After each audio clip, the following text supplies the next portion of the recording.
when you're in the public eye, your expectation from all the people that really doesn't matter in your life, you slowly adapt to what they, and your character changes. And I said to Ruan the other day, weet jy wat, let's do what we want to do, say what we want to say, because we as humans, as men, we feel we've got to stand up for what we believe, and we've got to say what our feelings are. And being in the spotlight, it really subtly changes your character as a man. And we realized that a while ago, and I said to Ruan, now let's start saying what we want to say.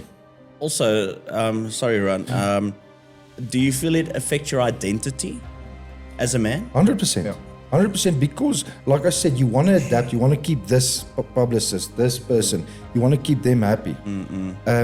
In that saying, you're losing your identity. So all of a sudden you get silenced. Yeah. Silenced by the man, so to say.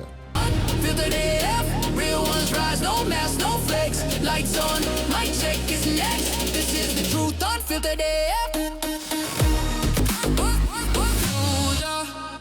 Playing rugby from Vietnam to Australia, Brumbies, the Reds, and ending, not ending though, but representing the Lions. And I'm sure we've got tons of Lions supporters watching this show. Myself, I am a proclaimed Blue Bull. Sorry manne. We nou nie klippe gooi nie, ons is op kamera hoor. But we want to welcome JP and Ruan Smith in studio on Unfiltered AF today. Welcome guys. Thanks for having us. Like I So said, thanks Elkin, good to be here. It's eventually it happened. Love having you. I know, like, so we were actually supposed to record this a week prior, a week earlier. I just posted a video on social media. Hey guys, we've got Ruan and JP Smith in studio today on Unfiltered AF. Looking forward to the recording of this episode. And yeah, and then just as I clicked post, Ruan, Ruan sent me a voice note. Hey Elkin, so something happened. We're not going to go into details. You know, it's nothing bad that happened. It was a roadside issue. Obviously, JP was delayed, but they couldn't make it. But I want to commend you guys. Thank you so much for sitting down with us today and being here despite challenges. And yes, we know life happens. And this is a testimony of what happens in business, what happens in life, and you being on a fairly public platform, you face challenges, criticism, issues quite often, don't you? playing professional rugby, we sort of grew accustomed to that sort of negative and the good and the bad. I think sometimes the negative can be a lot worse than the good. I mean, in today's society, people tend to point out the negative a lot more than they do the positive. So we grew accustomed to it and handling it. I think in our early years, we took it a bit harder than what we do now. We really, sometimes we embrace it, we enjoy it. So yeah, I think that's how we handle it, so to say. Yeah. So, but also you're a lot more mature than when you started your rugby career. You were in your 20s, early 20s, right? So you're still in your 20s today, now. Yeah. But mentally, I think we're still 15. Yeah. But yeah. Mentally, you're still 15. Yeah.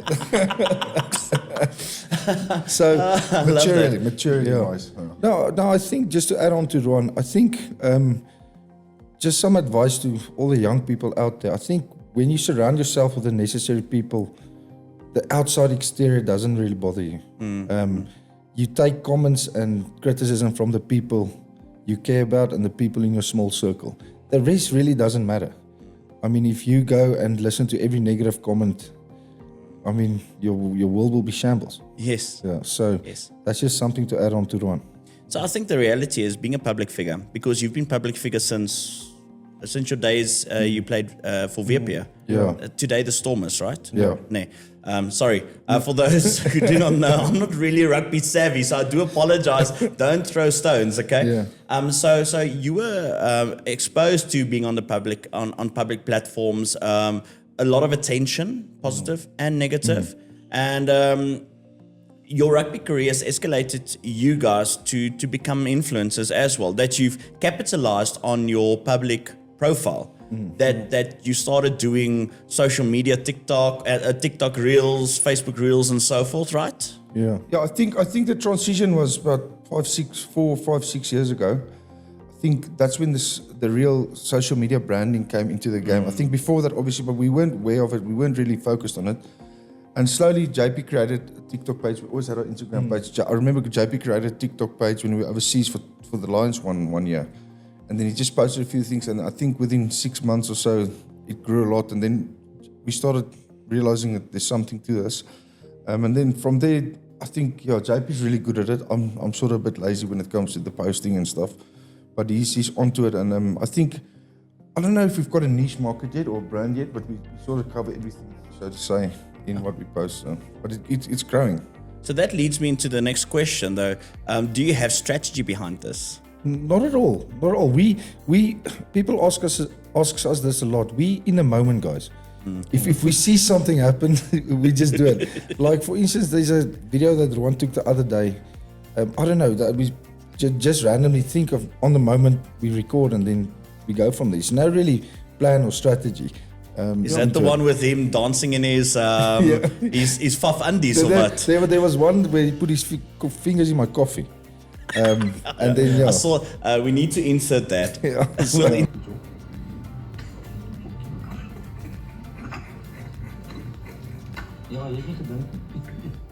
Yeah, and that was a moment thing. Like last night I was laying in my bed, and then I saw a notification from Japes. Then I saw he posted a new video. So there's nothing to it. He goes by, Afrikaans say, by the hip. I swing him by the hip. I'm seker hy steek hom hierdie hip uit. Yeah, that's the one, yeah. So, it's pretty, like, I'm not sure if there is a niche for us. We sort of cover with each other. He takes, like you said earlier, he takes the piss out of me a lot. And then... You know what I love? I saw one where you said, I think it was JP, you said to Ruan, we need to apologize. Come on, let's sit down. And you basically had a dig at all your negative comments, right? Yeah. Wat 'n wêreld lewe ons. Mens kan net begin vanmiddag. Hierdie eers. So ja, dit is maar net ek is jammer dat ek julle ontstel het oor. So mense, al wat ons wil sê is mense op social media, vat dit rustig op ons. Onthou, daar's mense wat dit kan hanteer. Ek het gedink ek kon so. Maar dis die probleem, almal dink. Ons is eintlik dit. Onthou, John, maar hoe kan almal nie vir my hou nie? Probeer net anders wees. Ek sê vra of jy die show kan oorskiet. Okay, ja, ons kan dat jy kan fake wees.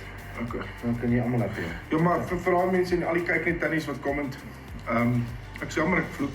Ek sê jammer ek stel dit te leer en ek sou beter wees as dit. Yeah, I think that comes down to because with this TV show now and everything, there's a lot of I've been called by the publicists of the show a few times saying I need to stop commentating on the negative stuff, and I only commentate back if someone gets personal. Otherwise, I leave it.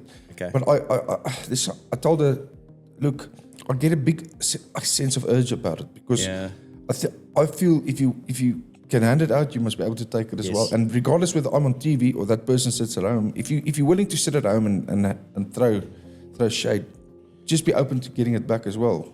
And she said, I'm the first bachelor of this episode season that's actually responded back to negative comments. And I said, that's fine, I'm different. And they didn't have to do it. And just to add on that, Elke and Ruan, I think when you're in the public eye, your expectation from all the people that really doesn't matter in your life. You slowly adapt to what they and your character changes. And I said to Ruan the other day, weet jy wat, let's do what we want to do, say what we want to say, because we as humans, as men, we feel we've got to stand up for what we believe and we've got to say what our feelings are. And being in the spotlight, it really subtly changes your character as a man. And we realized that a while ago, and I said to Ruan, now let's start saying what we want to say. Also, sorry, Ruan, do you feel it affects your identity as a man? 100%. Yeah. 100%, because like I said, you want to adapt, you want to keep this publicist, this person, you want to keep them happy. In that saying, you're losing your identity. So all of a sudden you get silenced. Yeah. Silenced by the man, so to say. Yeah. And then we're outspoken people. We don't go out of our way to give our opinion. Yeah. We don't judge any other people's opinion if that's what you believe that you do. But if our opinion gets, we say what we want to say and we say what we want to believe. So Yeah. like what JP means, we've all of a sudden told each other, let's keep quiet, let's keep everyone happy. And I get the sense of the side of that, but in a sense, we won't get our like you said, our identity taken away. Yeah. So you might, for those who do not know Ruan and JP, they're referring to a show they're currently broadcasting, Op My Eish. So please go and watch. It's very entertaining. So just to fill you in, Ruan is the bachelor. JP is hosting, or Ruan's wingman. So I don't know if JP is keeping things together there.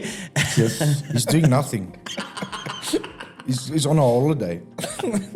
So I've watched 1 or 2 episodes. I'm going to be honest. It's I think the majority of the audience for Op My Eish is female, isn't it? I think so. And 80-year-old ladies. So those one that comment negatively because of your comment on something else. Yeah, or they just straight out abuse your appearance. Yeah. Like from nothing. And if you look at the profile pictures, there's always someone with a cat on their profile picture. or it's always someone that's locked, that's profile is locked. Or a table or a bike. Men usually have bikes, motorcycles, Or fish. or fish on their profile pictures. So you come to realize that who's actually the sad one. the sad person here. So it's and I promise you, I've looked at the profiles and they're locked, or it's literally you cannot see who they are. It's simple So as that. it's a keyboard warrior. 100%. Yeah. And the worst thing is they know that as well, but they still object their feelings onto.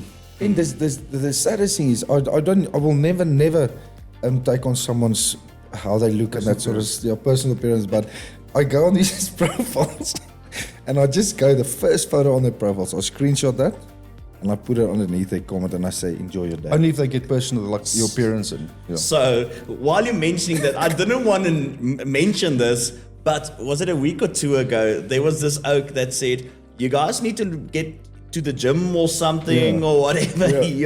And you took his profile photo, you put it behind you.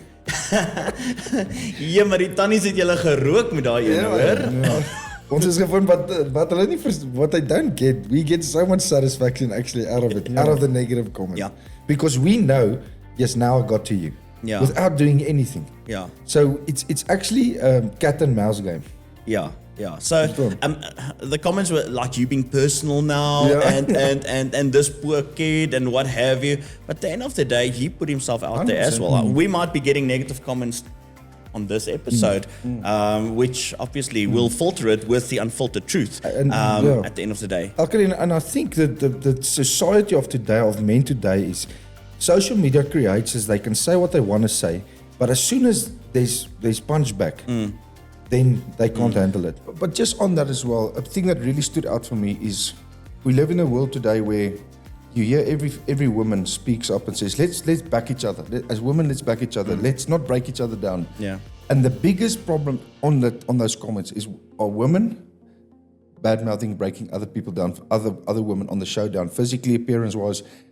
It's the worst. If you go and look on the comments, it's always women saying this one looks bad, this one's got Botox, how ugly is she? I promise you, it's 90% of the comments it's women. So it's pretty ironic, and I think it's a lot of the women that have Bible verses on their profile as well. So that's a big thing.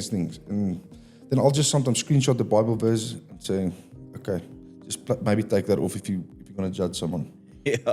So it's pretty sad to see the society of today. Not everyone, obviously, But I think the positive of this is social media loves the algorithm loves these comments. 100%. So it loves it. So it boosts your your profile. The more negative, go and check your stats. The more negative comments, the more the views, isn't it? Yeah. I don't know if you check your stats. Put you in the algorithm, eh? Yeah. So and I hope your publicist is not hearing me right now. But if you do comment on that also boosts your Engagement. your engagement and your rankings. Yeah, everything, every comment, negative, like anything.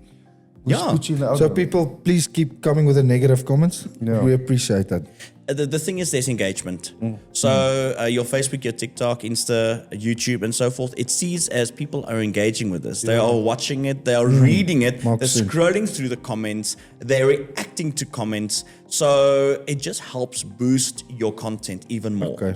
Yeah. I didn't know that. Yeah. We should actually, okay, that's an offline discussion. I'm not going to give tips and tricks now today, but I just want to do a shout out quickly, like a short break here that we want to thank you, one of our sponsors, Meta Creative Lab, for making this episode possible today. From digital marketing to podcasts like these, thank you to the wonderful team at Meta Creative Lab for creating what they are creating for us at Unfiltered. So regarding Op My Eish, how did this happen? How did you become the stud of Op My Eish? So I think in January, we both were sitting in a meeting in Alberton somewhere, and we both got this message, and I saw this random number, and then JP went out.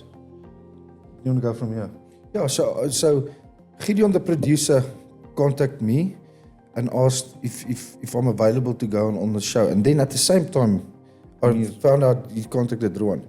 So the plan was, I think they wanted to take us both on as bachelors, but then I was in a relationship that time and I couldn't. Yeah, and then that was around January, and then I said, initially I first said no, I'm not really interested, but I think end of April I messaged him, I said, okay, we touched base again, I said I'll consider it, and then in I think early June, they said, okay, they've chosen me for, it was between, I was in the shortlist with 4 other people, okay. And then they called me and they said, if I'm willing to do it, so yeah, it was a process, but 5 months I think.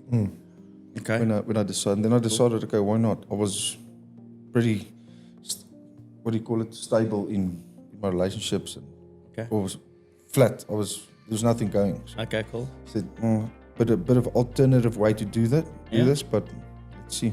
Okay, and obviously, I'm sure this episode will outlive the finale of Op My Eish, but obviously we can't say what happens, but we can talk about what happened and that's been broadcast. So please share us your experience between you and JP. I see JP every now and then pulls you in and you have a proper chat. I think it was what you see. I didn't do much on the show.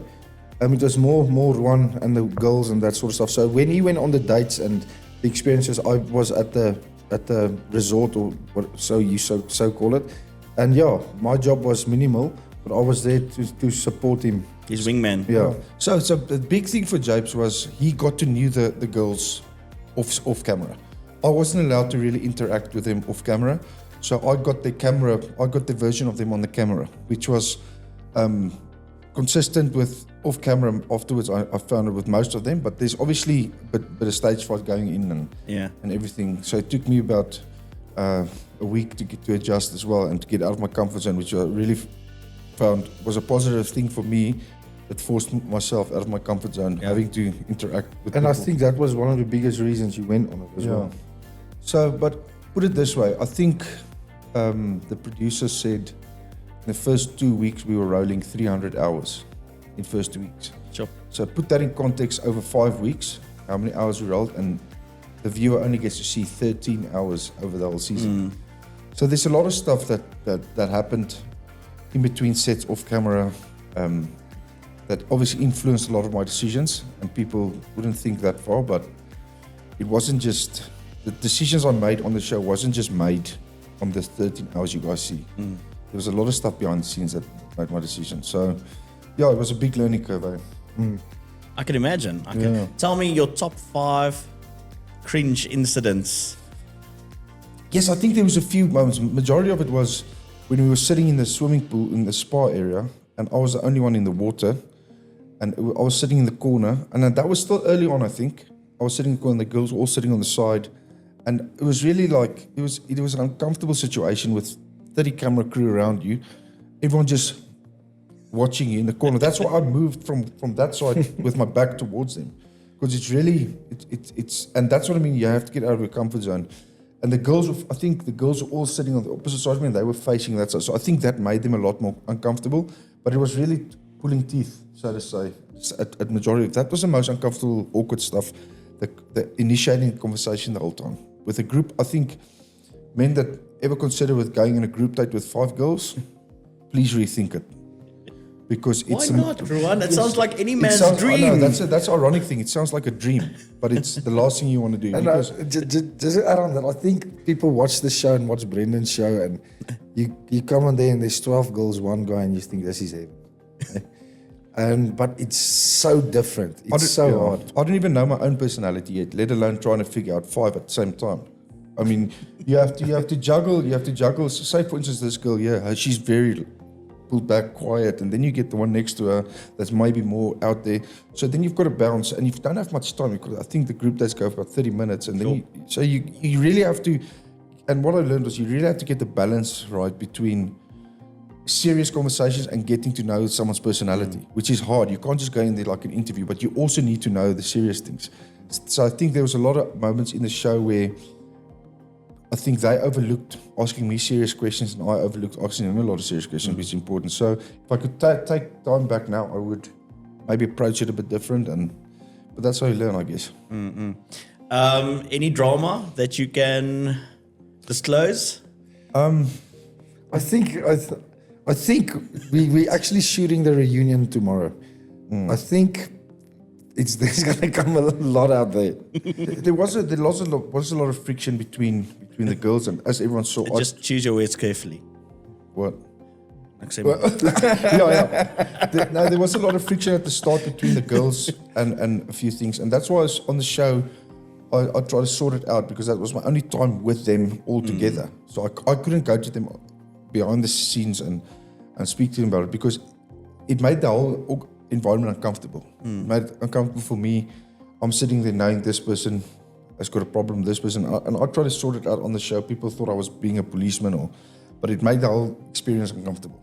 But behind the scenes, I think there were interactions with each other behind the scenes at certain stages where the camera crew or where the production team couldn't really do anything about it, and that's where I think few nitty-gritty things came to me, which bothered me a bit, and I'm sure they will have the same to say about me as well. So, Well, like you said, it's a learning curve as well. So at the end of the day, do you think your comments on your social profiles, your negative comments, increased because of the show?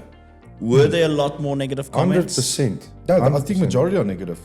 Is it? Okay. Majority are negative, but it also just And I think what you said, KykNet loves it as well. It has to, because people watch the show and it creates more viewers to the show. Yeah, it's publicity. And that's what people don't understand. We see it a lot that this, for example, this one lady would say, it's the most horrible show in the world. Next week, she comments again on the next episode. Just don't watch it. well, they carry on like DSTV only has one channel. And there's plenty of others. At the stage, I was going to go through the DSTV list with all the channels that show something at 8 o'clock on a Thursday night. Yeah. And I was going to post it and said, yes, for everyone that wants to watch something else. Just there's your options. So Have you done it yet? no. I think I should, but I don't want to get in trouble by the publicist anymore. She's called me like 3 times saying I need to stop. Are you allowed to say that though? Yeah, I am. No, she'll be fine. I don't watch Op My Eish, excuse me. But I know my wife does. I'm throwing her under the bus here. And I actually viewed one episode with her. I think you guys were on a boat. Well, yeah, I think that was one of the recent ones. It was like last week or the week before. I know it's coming. And you had like a white top on or Yeah. something like that. You're sitting like a gemakkelijk just chatting. Yeah. And something popped out there. A conversation though, nothing bad like that. And what's her name? Is it Cindy? Yeah, Cindy Lee. So there was a discussion about certain anatomy parts. yeah. And she had a very interesting comment to make there. Can I say what the comment was? Yeah, well, I'll say what the context was. So the context came up while we were sitting on the boat going on this river cruise, and someone brought up, like you said, female anatomy, speaking about the breasts, and I just looked and I said, "Are we speaking about this now?" And then that's when Cindy threw in the comment. Ek het klein titties maar lekker par. Ons begin toe oor borste praat. Niks fout met klein titte nie. Kyk, vir my is dit nie 'n probleem want ek het ook nie groot borste nie, maar ek het 'n lekker parre. Dis tog wat praat Ek ons wou van net titte? sê. I was pretty thrown back by it, but it doesn't surprise me from Cindy. Cindy's a straightforward person, and she is who she is. So, which I respect a lot about her. But yes, it took me back a bit. I I'm saw surprised that. they put it in, actually. I saw you were taken aback by that. So, what were your thoughts? No, coming from her, no, I wasn't surprised. She is who she is, and she's very straightforward. But it took me by surprise that they actually put it in. So it makes you wonder why they put it in, because they want to create that diversity. The you like me or you don't like me. And Sensationalism. the sensationalism. So, Okay. But yeah, I think the people take things out of context. As grown-ups in general life, we always make jokes, and sometimes it's under the belt. Sometimes it's not no harm intended. And I think people really either they've softened up too much, or they live these perfect lives where they don't make these dirty jokes. And I think because they see it on camera now, and they expect you to behave like. But it shows you a lot of people live different when people are around them than when they're at home. Understand? Because I think, like Ron says, everyone makes these jokes. It doesn't have to be vulgar jokes, but everyone swears once in a while, which you obviously don't want to. But I mean, in a rugby environment, for instance, Japes, if I had to say all the stuff that was said in a locker room, I don't think the rugby players would have rugby fans, because it doesn't mean you don't mean intent by it. It's just joke. It's men joke together about certain things. Women joke together about certain things. I'm sure, but people need to grow up a bit. I think, honestly. But isn't this the thing about media as well? We're not going to use Op My Eish now as an example because you said there's 300 hours of filming and only 13 hours have been broadcasted or will be broadcasted in total. Now, news agencies and media and so forth, they curate content based on a narrative they want to build. 100%. Isn't that true? 100%. No, absolutely. And that's where things get lost in translation a lot. Once media runs with a narrative, people are like this, boom, boom, jump on board. And it is a lot driven by media, and that's why we're very selective who we speak to. We've already got a few crosses against certain people in regards to media that they've done us over, not once, but twice. So, but media, and I get it, it's their job to... Soos rapport. Yeah. No, I will never in my life talk to rapport of wat se ander Marula Media is goed. Network 24. Network 24. So rapport, Network 24, if you listen, don't even contact us. Yeah. So why I'm asking this question is I saw there was an incident in January of 2026. And for me, it seemed like this was quite hectic for you guys. Yeah. It's a fight that happened, but it was only curated to build a certain narrative because I did obviously go and dig deeper. Myself, being in media, I never take something just for granted. I cross-reference, I go and check other accounts of stories just to get a truth, because news agencies can be biased in their narrative they want to build. So please take us through that journey.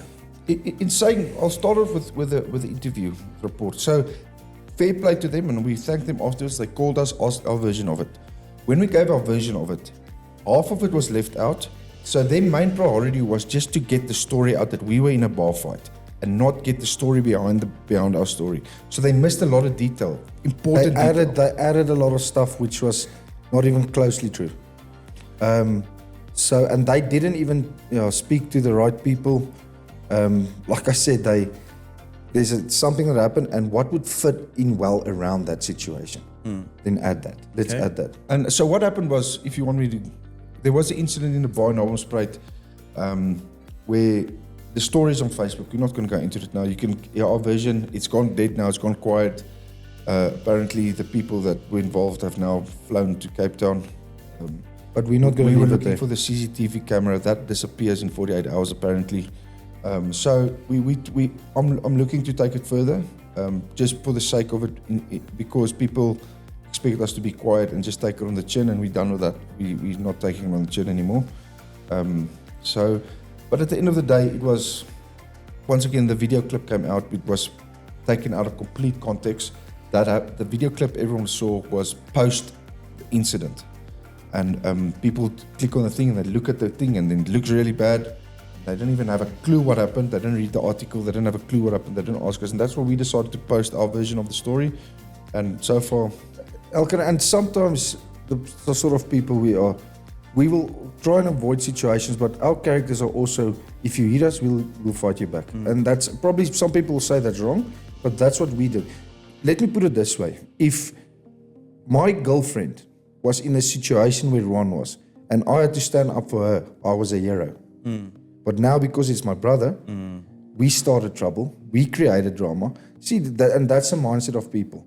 And Well, the narrative was you started the trouble, but you Exactly. did not. Not at all. Just to clarify, there was a 15,000 rand bet on his head. He sent a guy from report. He sent him all the evidence, and the people that messaged him the next morning direct saying they've seen everything. They were there. They heard what happened. They saw these guys were making a bet. We sent him multiple people we don't even know. Sent him the next morning on the way back to Johannesburg. Sent him the detail what they saw and what they heard. He screenshotted it. They asked, "Can we use it in court? Can we use it?" They said 100%. Some of them wanted to stay anonymous because it's a small place. But nothing gets put out there. It's just sensation, and that's the thing. Yeah. But once again, this goes back to the challenges you face with negative comments, with stuff like this, having a dig at you guys because of your profile. We want to become famous as well, so let's do this or whatever the case might be. But moving beyond that, obviously that is fairly fresh. You said it has started quieting down, which is brilliant. Well done. But how do you overcome that? How do you overcome the publicity of that, the negative publicity of that, the publicity of your comments, the publicity of the show, the backlash? There's two questions I'm asking you. How do you overcome that, building a brand, building a business? Because we're also going to quickly chat about a business that you are building. How do you overcome that? And how do you overcome the false perception the public has of JP and Ruan because of a false narrative like this? Firstly, I think you overcome it by not running away from it. I think the first thing people tend to tell you when something like this happens, stay off social media, keep quiet, pull back, let it fade away. And I think that's a total opposite. Double down, face the problems, face the situation head on. It shows who you are. It shows that you're not running away. It shows that you're facing responsibility. You're taking ownership. And I think that's a big thing we need to own up to. Own up to your mistakes. Own up to it and face the media, face the music. Even if it's hard, you'll get a big, massive relief after it. And then from there, I think it gets easier. But once you run away and you hide, I think it shows not lack of character, but I think it's a bit better to face it head on. But you can say lack of character. Yeah. Because if you run away from certain things, then it shows your character because you rather hide and scrum away from it than face it head on. Yeah, exactly. And that's what JP said about the post earlier. We were told to keep quiet a bit, let it. And we decided one morning, absolutely not anymore. No one's going to tell us to keep quiet about this situation we were in, regardless of the consequences from the media or the publicist or whoever. And we decided we're going to post our vision and we're going to tell people what happened. And that was the best thing, I think. Yeah. And for me, it's just to never lose your integrity as VA is. Because like I said earlier, you can quickly adapt to what everyone wants you to be. But then you lose yourself. It adds on to what Ruan says. Own up to what you've done. And as a man, I was there, I'm a protector and a provider. And I was there to protect my brother, and he would do the same for me. And in general, that's own up, stand up. Tomorrow the sun will shine again. And take it day by day. Yeah.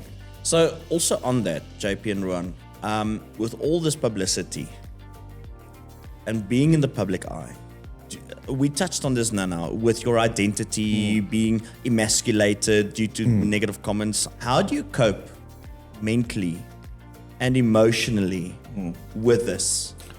Okay, I think we had a childhood where there was a few big things that happened in our childhood, and we had to deal with those things a lot more emotionally at a very young age. And I think looking back now, it set us up very well, nicely, to being able to deal with it a lot easier mentally and emotionally. So I think the whole process of growing up, things we found out, things we know now, set us up for these moments where I think that played a big role in it. But also we don't have many friends. We don't have many people we lean on. It's me and him and a few other people. But we really keep it tight. We keep it tight, and he's really hard on me, constructive criticism wise, and I tell him the truth. We don't beat around the bush, tapping each other on the shoulder. And I think that's how we grew up as well, and I think that set us up nicely. Yeah, and I think this every mental if you're in a bad situation, right, and you think back in the past, the other bad situations you are in, a week later, 2 weeks later, you've always come through it. And that's one thing, jy het dit nogal vir my gesê, you said it to me, James, we will always get through this. We've been through worse. We've been through worse. And I think once you have that, every time you go through a bad experience, you learn so much from it. And I think that can translate to business, to relationships, to whatever. Yeah. So, on a positive note, you've got a rugby academy where you empower young boys and young men to be the best they can in rugby. Yeah. Yeah, Tell us more about this beautiful brand you're busy building. Absolutely. We started this 2.5 years ago. We started it, and it's growing rapidly. Slow and steady the first year, bigger this year. And what we're trying to do, we go out to mostly rural country areas, platteland in Afrikaans, where we trying to give exposure to the platteland schools, because I think the rugby system in South Africa gets focused a lot. We were in a bigger school as well. It gets focused a lot on the bigger schools, and there's a lot of talent that goes missing in the platteland country. So we travel there. We do one-on-one coaching. We do group clinics. We do school clinics. We do club clinics. We're looking to add a foundation now for injured players that get injured at school a lot, that don't have medical aid. We're looking to do that now. I spoke to a lady last night about it. So that's the next leg we're going through. But at the moment, we're just trying to promote. And I think the biggest thing with rugby is the very vehicle of it. And every session when we and our coaches, we see a change of a boy's personality, the confidence he gets. And that's probably the biggest thing for us. If a parent messages us and says, "You've really changed my boy's life," and it's even something. some of the James, he's even the one shy boy, I'm not going to say him, he got a message out there, he says, "Ruan JP, we want to thank you so much." He's even talking to girls now. Awesome. Yeah. So, And it's something bigger than you. If you give back to something, Tony Robbins actually said it, and it stuck with me a few years ago. Find something that's bigger than you. Once you start giving back to anything bigger than you, the rewards you will receive, not expect to receive, but receive, will be tremendous. And that might not just be financial rewards.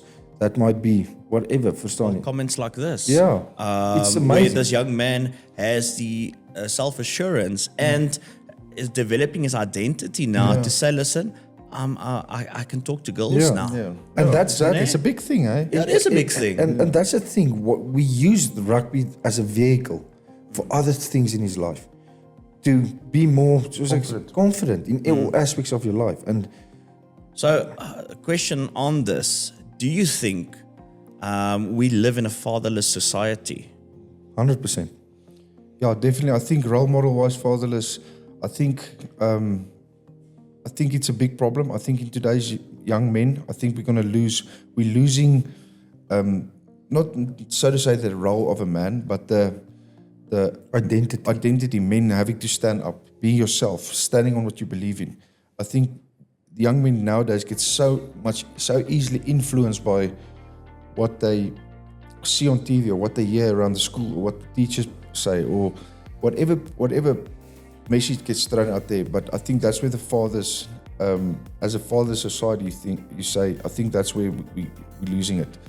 And I'm speaking for myself now. My 2 daughters are in Australia, and I don't get to see them often, which is it's a tough thing I have to live with every day. Sometimes I run away from it because I'm a proud person, and it's hard. It's really hard, and I think when I'm a big fan of it, and I see it a lot, and I speak a lot about it.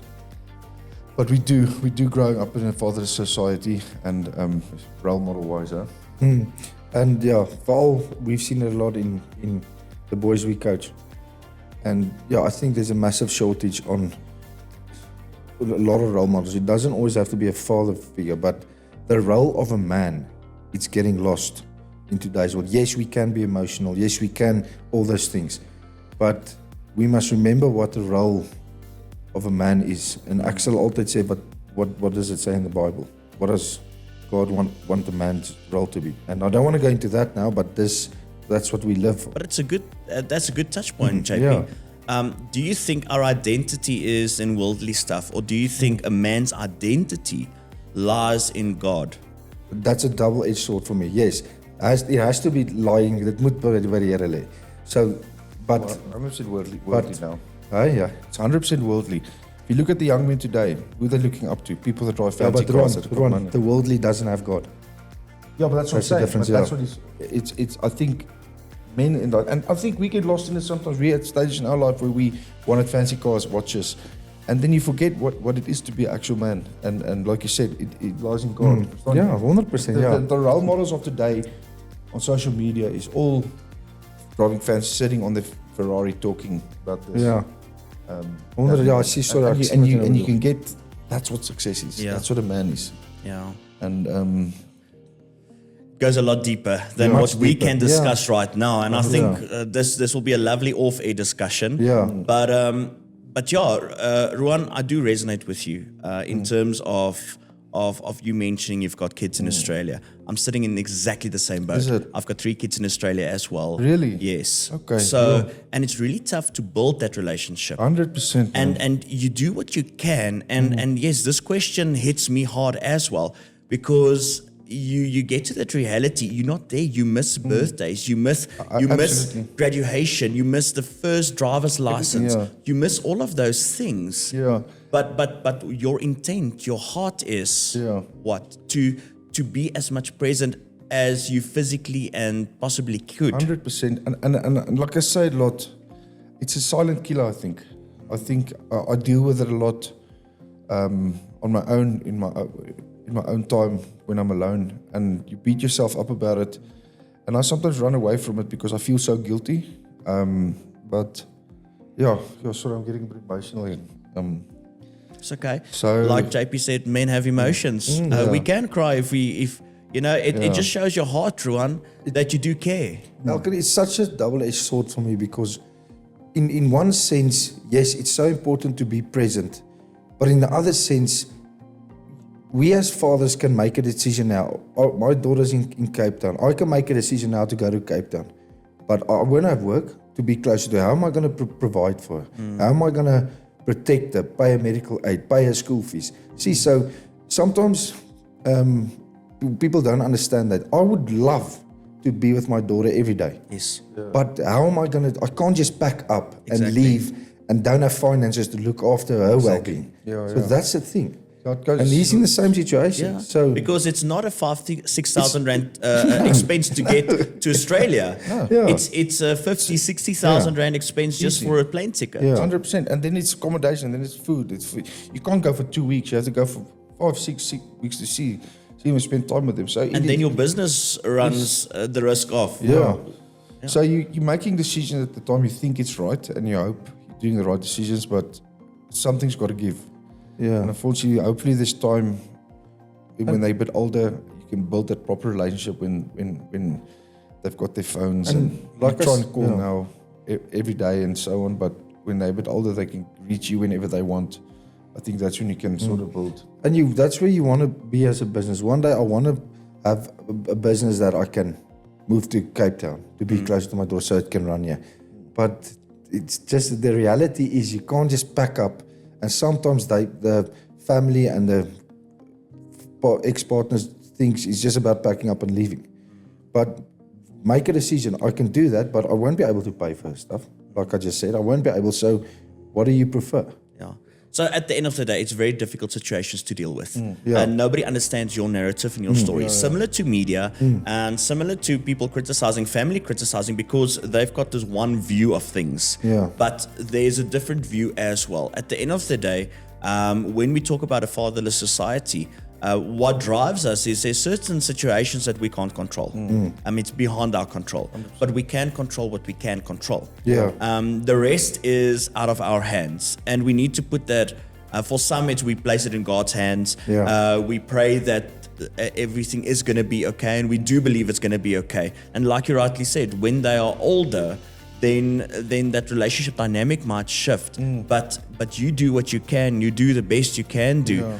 But in the meantime, you are investing in young men's lives with your academy. The academy's name again? 8-7 rugby. 8-7 Rugby, Yeah. where you can give back. Yeah. It's obviously it's your business, but you give your knowledge, your skill, your experience to these young men and boys, so they can have or develop that identity in the game of rugby, and that they can go somewhere on an afternoon after school and look forward to going to practice or becoming better at their sport and playing a game on Saturday and achieving results, getting points for the team, supporting the team in winning or accomplishing certain goals. Now at the end of the day, that is beautiful. At the end of the day, you're investing that time and energy into that. What is your end goal? Where do you want this to go to? Yes, worldwide. International, yeah. International. We're busy with a very big project now that's going to excite everyone. I think by October it should be ready to go. So we're busy with a very, very exciting thing. So we need to get you guys back in October to talk about that again. Okay, awesome. So it's got something to do with... Without giving it away. Off air you can say. So JP, quick words from you. What can you tell young men and individuals in your situation, fathers in your situation? What advice can you give those two individuals? I think for young men, don't let anyone tell you you can't. That's because that's you. If you believe you can do it, and you put the work in, you can do it. For fathers in the situation we are, just work with a plan and stick to it and be present. Try and be present, even if it's over social media, over phone calls or whatever. Try and do effort to see your children as much as you can, and put everything in God's hands. That's what I would say. Thanks, JP. Ruan, same question to you. Yeah, similar to that. Just work on your relationship that matter to you, because I think we can take our personal relationships, the people we love, that we listen to, take it for granted, and I think keep working on a relationship with those people is daily work. It's not just it's going to happen, but keep building the positive relationships in your life. Fantastic. Beautiful. Tell me, where can people reach you if they want to book you for to present an academy at their schools or whatever the case might be? Yeah, so any social media platforms, Details are there. Yeah, the details are there. So JP Smith, Ruan Smith, 87 Rugby. Just DM you on 87 Rugby or Ruan and JP. I can give out his number quickly if you want. I'm joking. No. Yeah, 1, 2, 3, 4, 5, 6, 7, 8, 9. That's Ruan's number. +27 country code. Shops. Ruan JP, it was such an honor to have you on Unfiltered, and thank you for all the honesty. Thank you for making yourself vulnerable as well, and I think that shows who you are. If we take the negative comments we see on social media that you don't care about other people, you are rude, and all those words people use to attack you personally, I think we spent almost an hour together today. I think this just shows your heart. This shows you are human. This shows you do care. This shows you do love. So to all our viewers out there, I trust you were inspired by Ruan and JP's story today. And that what we can learn from this is that we never take one side of a story, but we always do proper research to find out what is the truth. And JP and Ruan told us the truth unfiltered today. Thank you very much for viewing another great episode of Unfiltered with Ruan and JP Smith, local Albertonians, as we say. So if you want to see more inspiring episodes like this, go and view, go and subscribe, like, share, comment, all of that. Our social medias, that's Unfiltered AF, Facebook, TikTok, YouTube, and so forth. Thank you so much for viewing another episode. And Ruan and JP, thank you for being our guest today. Thank you very much. It was an honor. Till next time, cheers. Unfiltered AF, real ones rise, no mask, no flex. Lights on, mic check is next. This is the truth, Unfiltered AF.